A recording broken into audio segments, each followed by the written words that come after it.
Hello everyone, I am Monica. We are doing a series of in-text citation rules and this is the 8th video, and in this video I will explain titles within titles.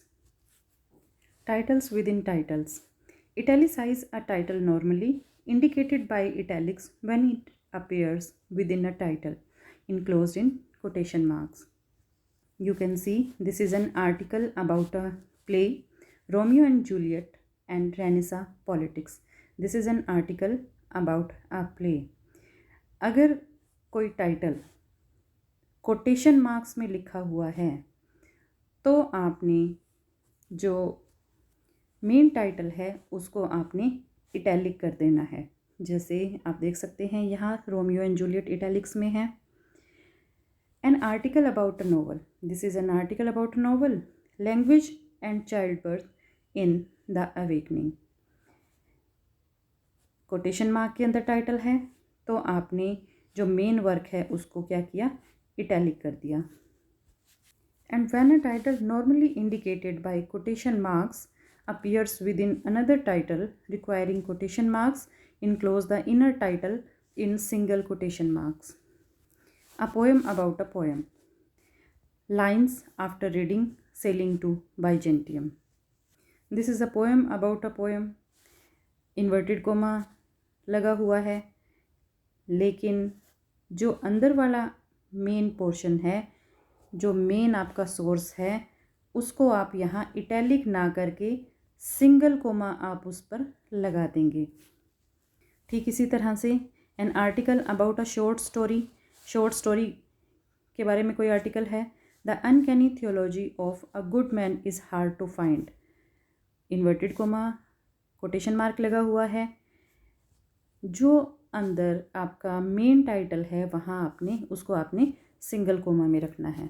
अब यहाँ आपने दो बातें ध्यान रखनी है कि अगर किसी इंडिपेंडेंट वर्क के रिगार्डिंग कोई आर्टिकल लिखा गया है या किसी इंडिपेंडेंट वर्क, वो कोई प्ले हो सकता है, नोवेल हो सकता है, उस कंडीशन के अंदर तो आप मेन वर्क को इटैलिक कर देंगे। अगर आपका आर्टिकल किसी पोएम के बारे में है, शॉर्ट स्टोरी के बारे में है, जो कि एक बुक का हिस्सा है, उस कंडीशन के अंदर आपने जो टाइटल के अंदर जो टाइटल है वहाँ पर आपने सिंगल कोमा का यूज़ करना है। Use quotation marks around a title normally indicated by quotation marks when it appears within an italicized title. अगर कोई टाइटल इटैलिक्स में लिखा हुआ है, जैसे कि this is a book of stories है, the lottery and the other stories, already वो इटैलिक्स में है, तो जो मेन टाइटल होगा वहाँ आपने कोटेशन मार्क का यूज़ करना है। New perspectives on the eve of Saint Agnes, a book about a poem, तो यहाँ ऑलरेडी इटैलिक्स में है, so you put quotation mark on the main source. If a period is required after an italicised title that ends with the quotation mark, place the period before the quotation mark. अगर कोई italicised title quotation mark से end हो रहा है उसका, तो और उसके बाद पीरियड लिखना है, तो उस पीरियड को place the period before the quotation marks. When a normally italicized title appears within another italicized title, the title within is neither italicized nor enclosed in quotation marks. It is in Roman, like this. ये तो बात हुई English language की। If title of sources in languages other than English. If your readers are unlikely to understand the title of a non-English language work in your text discussion, provide a translation in a parenthesis. अगर कोई non English language है और जो readers हैं उस language को समझ नहीं पा रहे हैं, तो उस कंडीशन के अंदर आप उस टाइटल की ट्रांसलेशन करके पैरेंथेसिस के अंदर लिख सकते हैं। For example, you can see here, this is a non English title and use English translation the house of the spirits in parenthesis. तो आपने यही करना है कि किसी भी लैंग्वेज के अंदर कोई भी टाइटल है, उस टाइटल को आप इंग्लिश में अगर ट्रांसलेट करते हैं तो उस ट्रांसलेटेड मैटर को आपने पैरेंथेसिस में लिखना है। Now we focus on particular language and first one is French. In prose and verse French capitalisation is the same as English except that the following terms are not capitalized in French unless they begin sentences or sometimes lines of verse. The subject pronoun G, Z, the names of months and days of the week, the names of languages, adjectives derived from proper nouns, titles preceding personal names, the words meaning street, square, lake, mountain, and so on in most places, place names. In a title or subtitle, capitalize only the first word and all words normally capitalized. French rules लगभग लगभग English के जैसे ही होते हैं। कुछ एक exceptions हैं, जैसे कि अगर प्रोनाउन आई यूज़ हो रहा है, मंथ और डेज ऑफ द वीक हैं, लैंग्वेजेस के नेम हैं, एडजेक्टिव है, टाइटल्स हैं जिसमें पर्सनल नेम्स हों या इस तरह के वर्ड्स हों, street, square, lake, mountain and likewise so on, तो इनको आपने कैपिटलाइज नहीं करना है। अगर ये सेंटेंस के शुरू में आ रहे हैं उस वक्त तो कैपिटलाइज होंगे ही होंगे ये, क्योंकि लाइन का हम first word capital first letter लिखते हैं हम। अदरवाइज़ आपने इनको कैपिटल नहीं करना है। यही डिफरेंस है इंग्लिश में और फ्रेंच में। अगर आपका टाइटल या सब टाइटल, दोनों में से कुछ भी हो सकता है कि टाइटल या सब टाइटल के अंदर आपने फर्स्ट वर्ड को कैपिटलाइज करना है।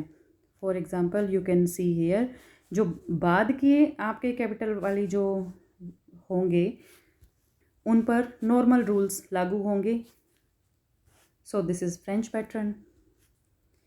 इन German capitalise all nouns including adjectives, infinitives, pronouns, prepositions and other parts of speech used as nouns, as well as the pronoun sei, that means you, and its possessiveness, that means your, and their inflected forms.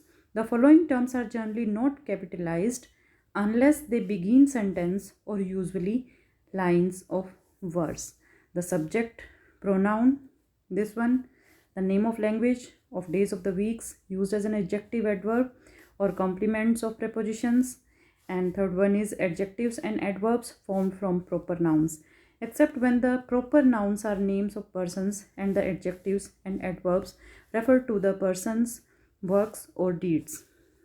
So German language के अंदर आपने सभी nouns को capitalise करना है, adjectives को, infinitive को, pronoun को, प्रेपोजिशंस को, सभी को। कुछ एक फॉर्म्स ऐसे हैं जिन्हें आपने कैपिटलाइज नहीं करना है जब तक वो सेंटेंस के स्टार्टिंग में ना आ रही हों।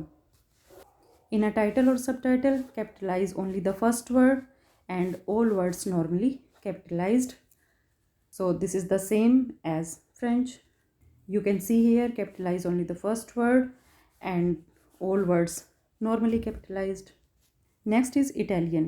In prose and verse, Italian capitalization is the same as English, except that in Italians, centuries and other large divisions of time and capitalize, and the following terms are not capitalized unless they begin the sentences or usually lines of verse, like the subject pronoun, the names of months and days of the week, the names of languages. तो ये बात common आ रही है सभी के अंदर, सभी languages के अंदर, कि कुछ एक पॉइंट्स को अगर हम छोड़ दें तो जो इटालियन कैपिटलाइजेशन का सिस्टम है वो इंग्लिश की तरह से ही है। And this is also the same thing in a title और subtitle capitalise only first word and all words normally capitalized. Latin.